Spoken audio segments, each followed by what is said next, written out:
Oh no, we're going live and we're a minute late. How could that have happened? I've lost control of time.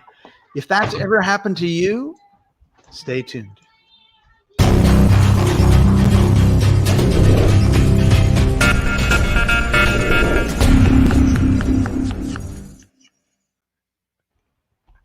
I'm Scott, he's Chaffee. We're talking about business success, and today the topic is time, because what is one thing almost everybody says, whether they're in business, whether they're retired, whether they're in school? I got no time. And we all have the same amount of time. And we know there are people in the world that are bored. In fact, it was about 2 weeks ago, someone texted me on Facebook Messenger and said, blah, blah, blah, blah. And then I'm bored. And I'm going like, how can you be bored in this world? But that's, not just time, but Chaffee, what can people do if they don't have enough time? Move to a new planet where the days are longer. Like Jupiter, where every day is it like 360 of our days is one Jupiter day or something? That's right. That's the only way. And another thing, Chaffee, have you noticed that time is elastic? In other words, we keep thinking it's like the tick, tick, tick. But I have noticed that I'll get engrossed in some project and 3 hours go by like that. And then I'm sitting in the dentist's waiting office, and the 5 minutes before my appointment feels like 3 days. Yes, time compression and time expansion is what it is. Only the key is exactly what you said earlier, Scott, is that we all have the exact same amount of time, right? And everybody needs to keep that in their head. So when you say, I don't have any time, you're lying to yourself, and I don't want you to lie to yourself anymore. Because everybody has the exact same amount of time. It's just a matter of how well do you use your time, right? What are you doing with your time? Are you sitting on this thing here and just, chatting away, typing away? Or, the average amount of time spent on Facebook every day is about 40 minutes. Do you really need to spend 40 minutes a day on Facebook? I saw a very interesting statistic, and I don't know if it's true, and I cannot imagine that it is, but it was that the average American spends 4 hours watching TV. Now, I just Googled it, and you're right. 3 hours and 58 minutes to be precise. Who can sit in front of the TV for that long, right? I mean, like if you think about it, right? Like someone who's working, let's just start there, right?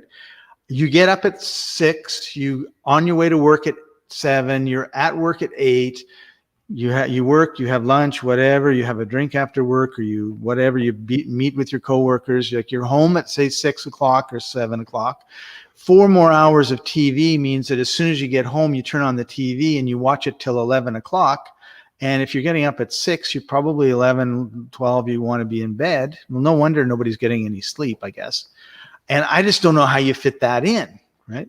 Now, it might be different if you're a student, but if you go to school, and schools at, like when I went to school, it started at 9, I guess it starts at 8 now, and you're done at 2, then I guess for elementary and high school, you could get away with that, but it just blew my mind that amount of time was being wasted. Well, and it's amazing, Scott. That statistic is actually from 2017.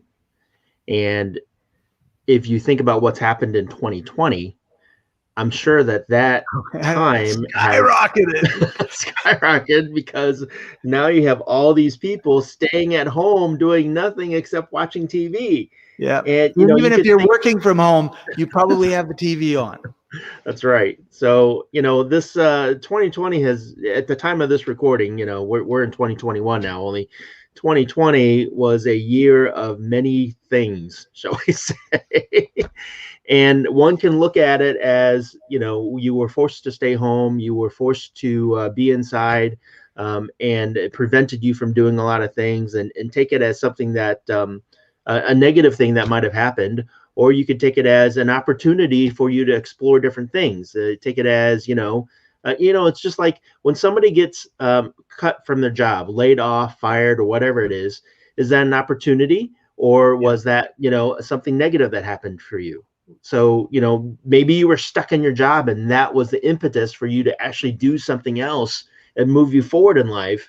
Or maybe, you were happy where you're at and all of a sudden now you're going back in your shell. So everybody looks at things differently. And one of the things that we like to talk about on this show, on this training, Scott, is really how to look at things in a different way so that you become more productive and you're able to do more and accomplish more. Yeah. And I think a big part of what we're talking about when it comes to time is personal responsibility. Yep. Because there are, and self-awareness, like, what are you doing all day, right? And for example, one thing I'm not doing at all during the day that I want to do is go for a walk. I want to walk for between half an hour and an hour every day. And I get to 10 o'clock at night and I haven't done my walk. And I could say, or give excuses or everything else. And the truth of the matter is that being on this training and this show with you, Chaffee, is more important to me than my walk. So that's a choice that I made, because I could have called you up and said, Chaffee, you know what? The way today is working out, I can't go for my walk unless we cancel. And of course, if you do that enough times, you're just going to say, forget the whole thing. I'm going to get another co-host here. But I think we have two reactions we can make. One is like angry and I'm out of control. And the other one is, I read my book. I played with my grandson. I did whatever I did. I was on here with you, and that's why it didn't happen. So now I can look at that and say, okay, if I'm really serious about my walk, or I'm really serious about whatever it is you're serious about, what do I need to do? Because there's an old saying that you can do anything you want in the world. You just can't do everything you want in the world, right? If you want to be a world-class opera singer, and you want to be a world-class basketball player, and you want to be a world-class, writer or manager or guru of something, it's pretty hard to be more than world-class at one thing, right? Fred Astaire was not known for his Excel spreadsheet skills. Did they have Excel back then? No. I thought of that as soon as, I don't know why he popped into my head, but I had this dancing image in my head. And then I thought, what that brought up the quote that I heard from Abraham Lincoln: "You can't believe everything you read on the internet." Right. So anyway, Scott, along your lines of self-awareness and personal responsibility, I think the biggest challenge that people have with this whole time management, this whole time thing, is really just not understanding what their priorities are in life. Like, Yes. what's important for them. So when you say, for example, I don't have time to work out, right? I don't have time to go for my walk. What you're really telling me is that it's really not important to you. Otherwise you would do it. Because I know people who work out 3 hours a day. Yeah. So why do they have time to work out 3 hours a day and you don't? Right. Yeah, they're not watching 4 hours of TV, and I am. That's right. And sometimes you forget that, you get so caught up in, the minutia of life or whatever, that you don't pay attention to what's really important. You don't pay attention to your priorities. And so you do let your time slip away. And before you know it, it's time to go to bed and wake up and go to work. Right. Well, and I think part of that too, Chaffee, is, we have these responsibilities, whether it's your boss or your spouse or all those sorts of things. And we also, here's what's happening for me. I have two things that I want to do, okay, in terms of my personal life. One is learn Spanish, and one is to be a better photographer. So I have a Spanish tutor. I meet him once for an hour, 4 times a week, same time every day. And over the last 6 months, I've gone from not really understanding anything about the language to actually I have to think and I'm really slow, but actually having a conversation with him, which is the goal. The goal isn't to be a technical Spanish writer or a Spanish technical writer or anything like that. It's to be able to just go and have a conversation with someone who speaks Spanish and doesn't speak English. But I have done nothing on the photography side. And I wouldn't say it's a conscious thing, but now that I'm kind of pulling it apart, is I want to focus on learning one thing at a time.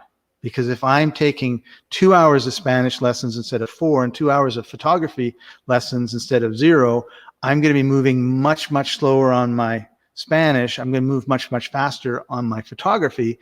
But I think instead of taking a year to learn Spanish to be at a conversational level, it'll take me maybe 3, because it doesn't mean because I'm doing half as much, I'm going to learn half as fast. I'll probably learn a third as fast, right? So I really want to so in my mind, my plan is, these are my 2 goals. I don't need to achieve both of them like today. And so I want to make sure I get my Spanish to a high level. And that's more important to me because blah, blah, blah, blah, blah. I don't need to get into that. And then once I feel like I'm at that level, I'll probably cut back on the hours with my tutor. I don't think I'll ever stop.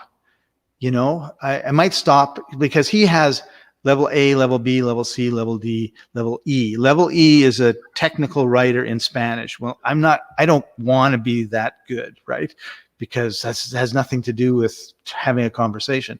But C or D in there, and it might change when I get to that level. But then once that's kind of done, I'm going to then start moving over into the second skill.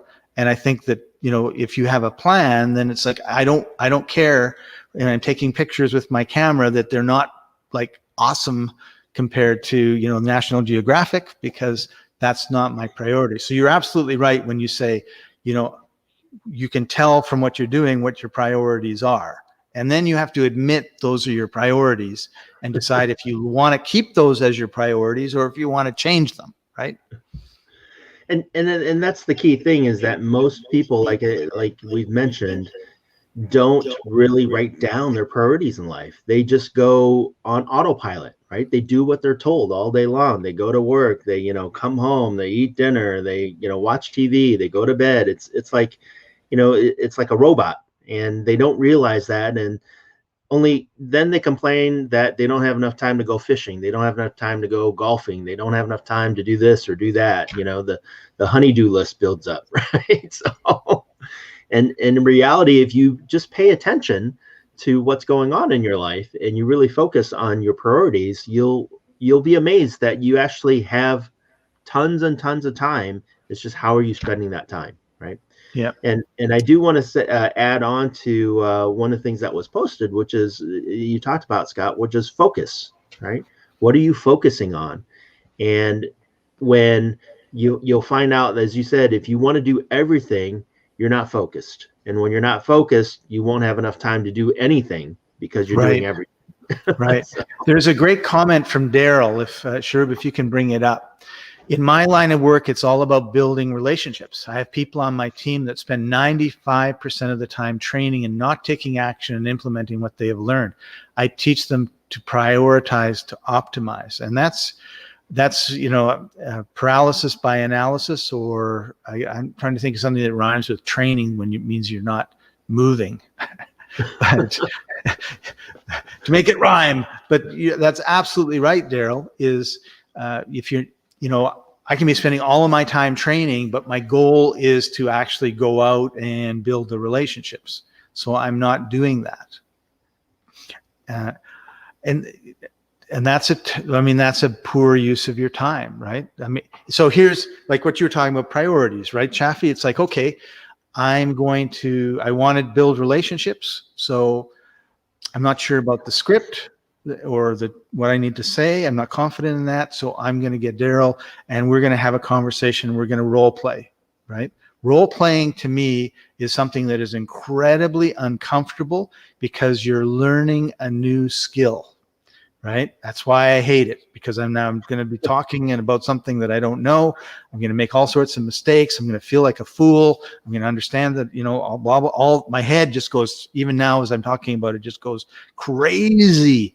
But when you sit down and you do it, and then you do it, and it's like learning Spanish, same thing. Like, it's like, oh, I can't talk to Spanish, and then you say, okay, I'm going to do that 1 hour a day, and then I'm going to go out to Starbucks and talk to somebody at Starbucks for 1 hour a day.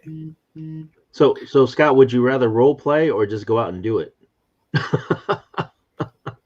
In the beginning, I'd rather role play. Yes. Yes. Because I believe in practicing before you go out, and it's like the golfing, right? Before you can be in the Masters golf, you need to be on the driving range, hitting those in the putting green, hitting those putts, and practicing, and then but you also have to get out into the tournaments and Yes, be willing to fail, right? I mean, it's really good to get the first tournament out of the way, the first talking to somebody cold out of the way, because then it's done and you survived, right? Absolutely. I'm a firm believer of education, of learning how to do things, and I always say that there's no substitute for action. There's no substitute for implementation. You have to implement. Right. We were on a challenge this week, and one of the things that I had the opportunity to share, and I think it's kind of relevant to this part of it, although I'm not sure how it's a good use of your time, right? So Chaffee, you're coaching me. You've taught me what I need to know, whatever, count to 10 and share it with people. And now, but I'm afraid to go up to somebody and count to 10 in Spanish, okay? Because that's what we've been practicing. So, and we're together, or you could do a Zoom thing, and you could do it that way too, depending on how you build the relationships, just to keep with Daryl's example in here too. You could come with me and say, okay, like we're going to go to coffee together, and then I'm going to talk to somebody and bring them over, and then you're going to talk to them in Spanish, right? So that I can't get out of that, right? Like I'm a firm believer in creating situations that you cannot get out of without, more loss of face than if you just did it wrong, right? And then and that's how you help your people move along. And the example that I used in the challenge is I have a grandson, and he's a year and 4 months. He's a year, 4 months and 2 weeks. So he's just like toddling along, right? He can kind of walk, and he's not like about to fall over, and he's learning to go upstairs. So a week ago, he comes over, and I'm just going to move my camera a little bit so you can see. I have an upstairs and a staircase. Oops. Oh, there's a staircase, right? Mm-hmm. And he's decided he wants to go up it all the time. So a week ago, he was crawling up it, put his knee on and his hand on, and he would crawl up, and I'd be walking right behind him so that if he fell off, I would catch him. And his dad, when dad was the same age, did the same thing, and he actually fell off. And I caught him after he went down about 3 steps, because I wasn't expecting him to fall off. And now I know that they do fall off. And yesterday, they came over, and he runs up to Grandpa, and he grabs my little pinky finger, right? And he's now walking, like he's stepping up. He's not crawling up, right? But because Grandpa's there and he's holding onto my finger, he feels confident because he knows Grandpa can walk up this no problem. And then he's learning and practicing, right? So I really think that one of the problems that people have when they want to make changes is they don't find somebody who can be their mentor, be their coach, that can be beside them until they're able to walk on their own. And I think that's really, really important. So you were telling that story, and the only thing I can think of in my head as you were telling that story was grab my finger.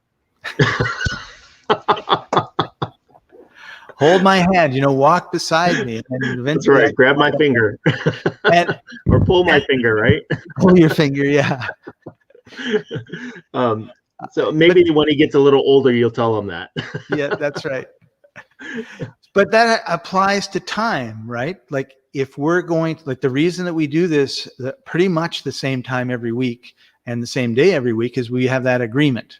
And so it doesn't matter how busy I am, doesn't matter how busy you are. And we're doing it this week, by the way, a little bit earlier because I'm going over and looking after my grandson this afternoon. So, but when you have somebody that they don't even have to hold you accountable. You hold yourself accountable to that person and you show up. So if you have something you really want to do, but you don't have time to do it, find someone else that is better than you at doing it that's willing to spend time and help you do it, whether you have to pay them or they're your friend. Like, when I go for a walk, one of the reasons I'm not going for a walk is because I'm on the lake and there's no easy access to any paths. The road is dangerous. It's narrow and people go 80 kilometers an hour and it's supposed to be 50. And so it takes me it's an effort to go. But if I had a friend or a neighbor and they wanted to go for a walk and they said, you know what, Scott, at 9 a.m, we'll just go for a walk, then I would be there, right? So you have to set yourself up for success. And if you're not doing what you want to do and time is your excuse, then look at, you have to kind of pull that apart and then say, hey, I'm not going to go for a walk until I'm at my next place that I'm going to be at as I travel, or I have to do I have to do something drastic, which would be, book, I don't even have it in my calendar. Put it in the calendar. Here's 2 hours. I'm going to go for a walk and I'm going to do that at the same time and create the habit. So you mentioned a couple things I want to bring up, Scott, which first and foremost, like you said, if you don't have time to do something you want to do, first and foremost, are you making it a priority in your life, right? Yes. And are you actually focusing on getting it done? And, if you're not making it a priority, then you're not going to get it done regardless. The second thing is, as you said, we talk about this time compression or time expansion, is that if you want to get something done faster, it always helps to have somebody help you, especially if they've done it before and can guide you through something.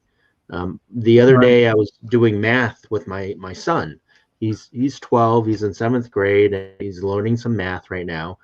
And he knows how to do it, except he gets distracted because he's 12, right? And so he's got this assignment of 14 questions. And I was watching him do the first 2 questions, and he'll, write down a little bit of the math equation that he's got to solve, and then he'll flip over and check his Gmail, and then he'll go back and look at the question a little bit longer, and then he'll check Twitch, right? And then he'll go back to the question, and then he'll fiddle with something on the desk, and next thing you know, 30 minutes have passed, and he's finished 2 questions out of the 14 in 30 minutes. Wow. And finally, I said, we have to finish this. So I took out a piece of paper and I sat with him. And in the next 20 minutes, we finished the remaining 12 questions. So each question really only took him about 2 minutes to do. Right. And because he wasn't focused, right? Because it wasn't in his head of really, like, it was, he wasn't really making it a priority. Instead, he was doing all this other things. It took him 15 minutes to do each question before, when it really should have taken him 2. And it wasn't that he didn't know how to do it, right? He knew how to do everything. It was just, without that help of me looking over his shoulder, telling him to stay focused and to concentrate, then it would have taken him another 4 hours to complete versus 20 minutes. And then he would have thought every time he did homework, it was going to be 4 hours to do it. Yeah. He'd hate doing the homework and he would be not motivated at all.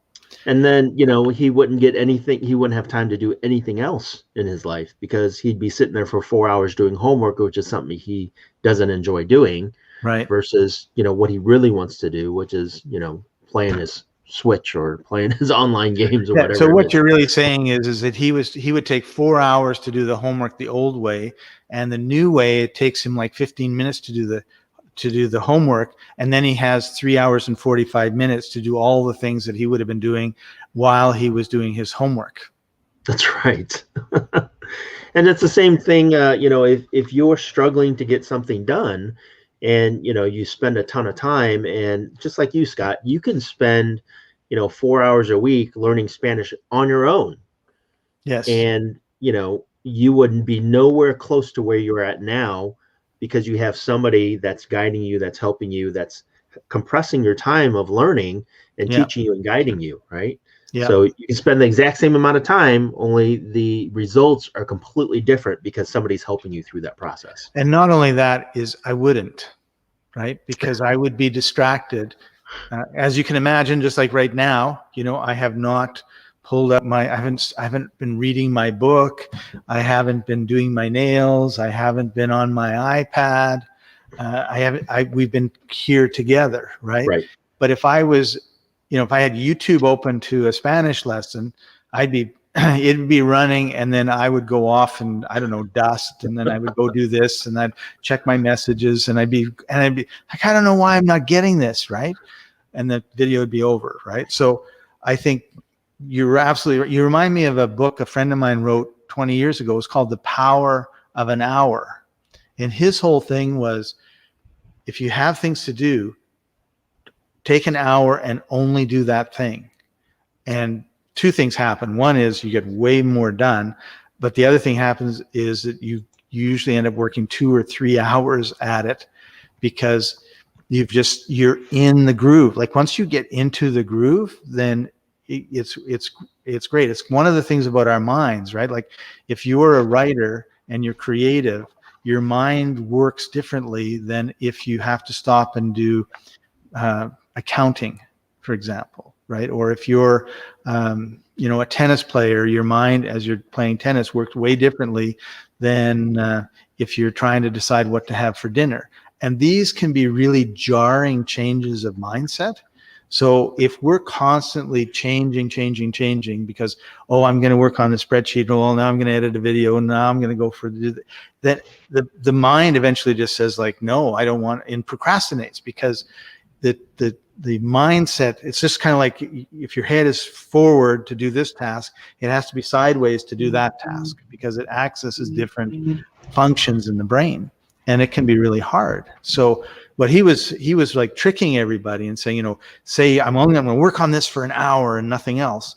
And then your mind gets into it, your body gets into it, your spirit gets into it, and then you can go and go and go. Because the problem most people have is actually starting. And it's going to take 4 hours to do my homework. Well, I don't want to spend 4 hours doing my homework, so I'm not going to start. Even though it only takes a half an hour or 20 minutes to do it, right? If you actually focused. So that's, I think, an amazing way to manipulate time to keep it back to our topic of time and time blocks, to keep it under control. Yeah, and in addition to your book of The Power of an Hour, there's another great book out there by Jack Canfield, and Jack Canfield is co-author of the Chicken Soup for the Soul book with Mark Victor Hansen, and he wrote a book called The Power of Focus. And so if he stole it from my friend. Yeah, that's right. So only when I think of the word focus, by the way, and this helps you stay on track with the things that you want to do. When I think of focus, and if you haven't taken notes, this is a great time to take it down.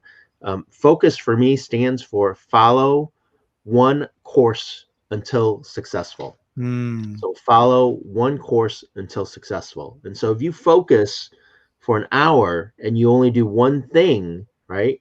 And you're going to succeed in that one thing for that 1 hour, because that's all you're doing. That's, and people talk about, I can multitask, I can do this and I can do that. And studies have really shown that multitasking doesn't work.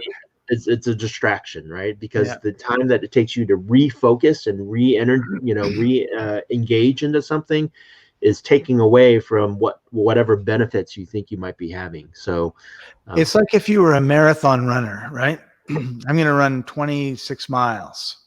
So you warm up and everything else, and then you run a mile, and then you stop and you start reading a book. You go into the grocery store and straighten the shelves, like whatever it is, and then you go out, and then it's like, now I've got to warm up for half an hour before I can run, because otherwise I'm going to pull my hamstring or something. And then you run another mile. And how long is it going to take you to do the 26 miles? It's going to take days and days and days, and compared to maybe one day or half a day or whatever it is that they run it in these days, right? Right. Because you're just exactly like you said, the brain you have to warm it up, and you have to, get into whatever the project is. And that's not an instantaneous thing. It's not something we're aware of often, right?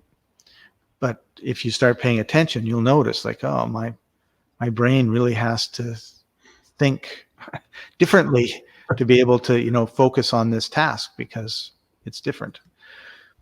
So what are some other ways that we can get control of this thing we call time?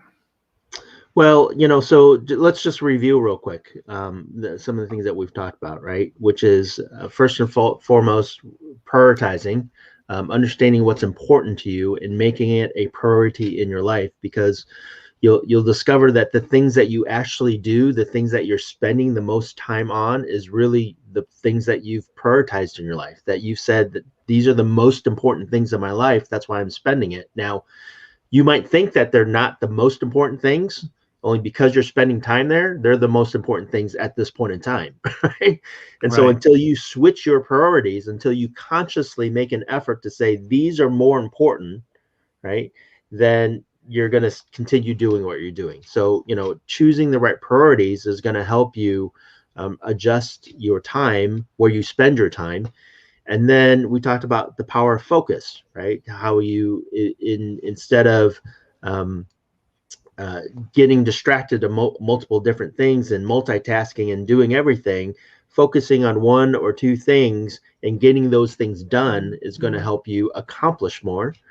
And then the third thing that we talked about is getting help, right? Getting a coach, Yes. getting a physical trainer if you're, looking to exercise, getting, and studies have shown too that people that attend gyms that pay for a monthly gym fee, 90% or over 90% will show up when they hire a physical trainer.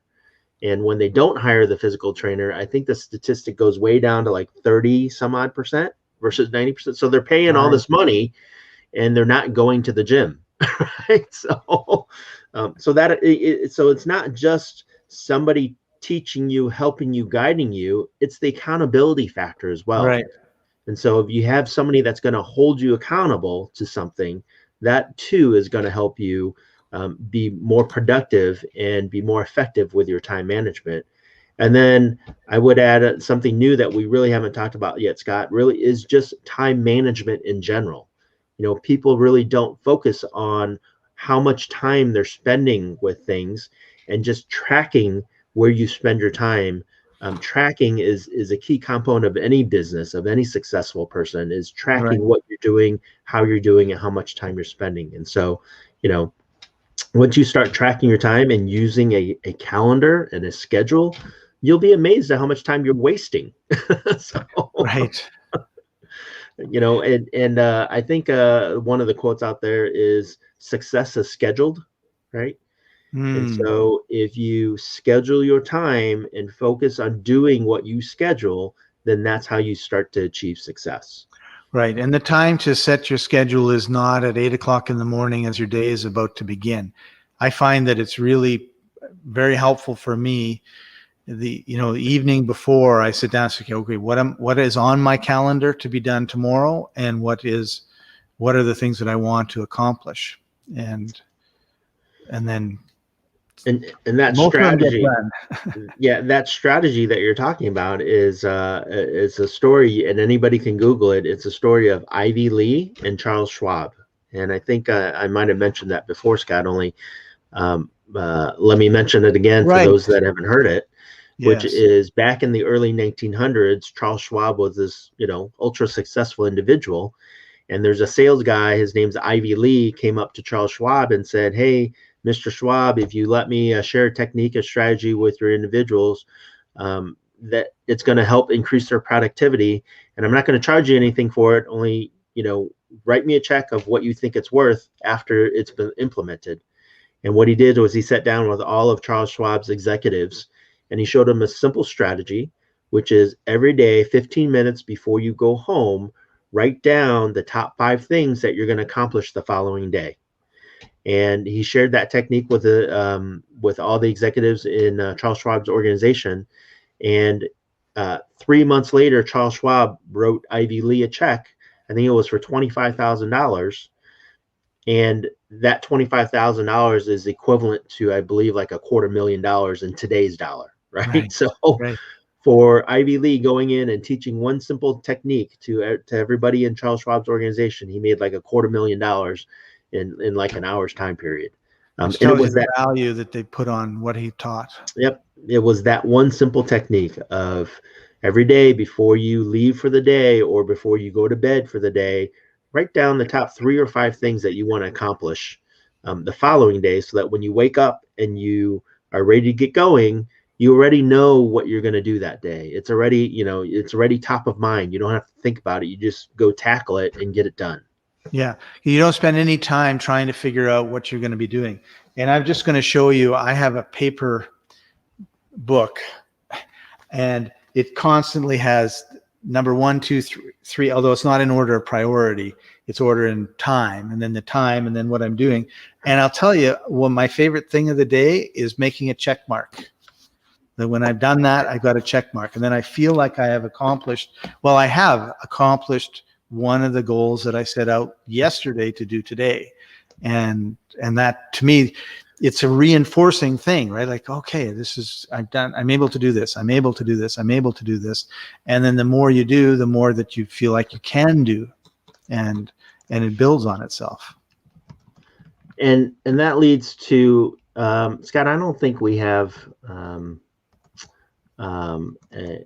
enough time to go through, I guess. There's a book out there that I've been taught when I started business. It's called it's called Get Your Ducks in a Row, I believe. Get your ducks in a row. Not water off the back of a duck. Or is it, it's one of those. It's by an author named Chuck Barnes. And I've met him, and he's a great guy. It's about ducks, and it's not about geese. Let me see. Water off a duck's back.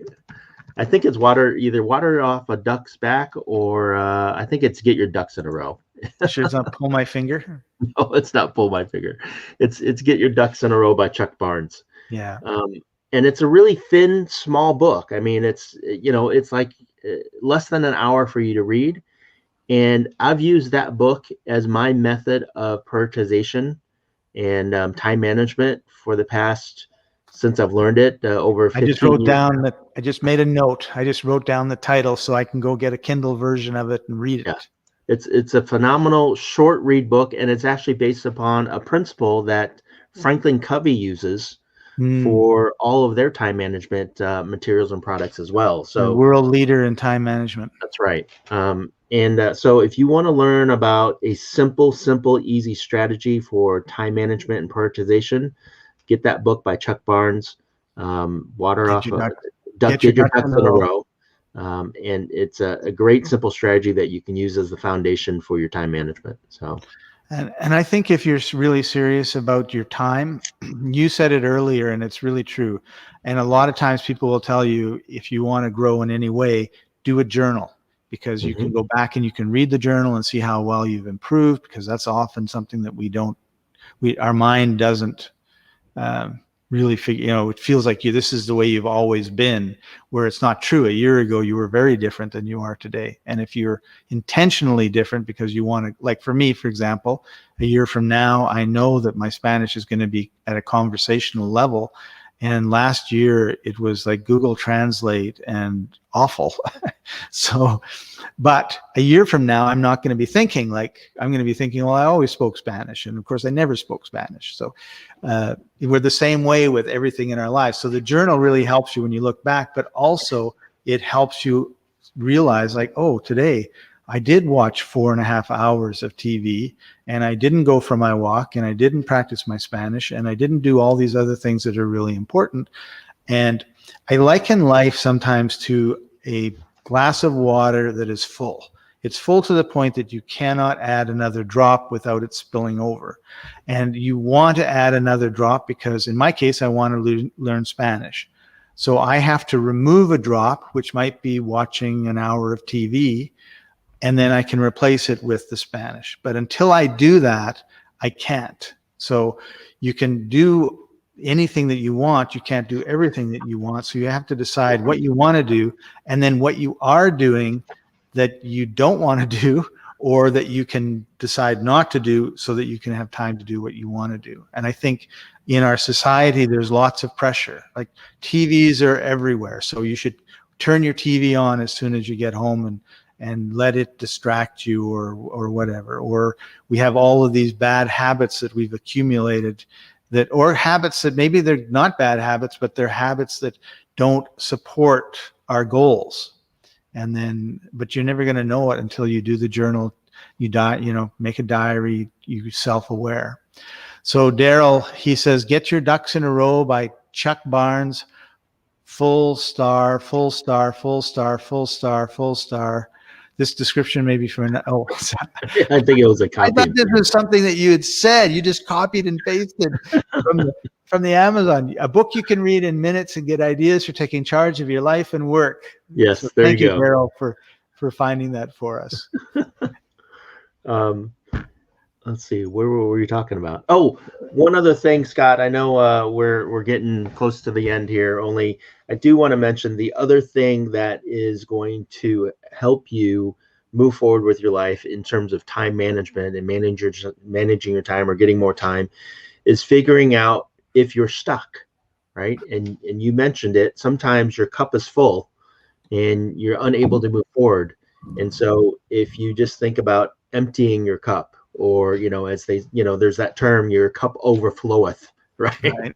And sometimes you're stuck in analysis paralysis, or your cup is full, or it could be you're emotionally scarred for something, you're afraid of something, or whatever it is.